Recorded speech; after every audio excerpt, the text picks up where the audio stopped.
أعوذ بالله من الشيطان الرجيم.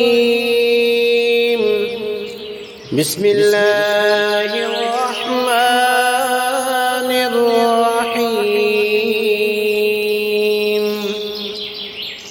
وأصلح لي في ذريتي إني تبت إليك وإني من المسلمين. وأصلح لي في ذريتي إني تبت إليك وإني من المسلمين.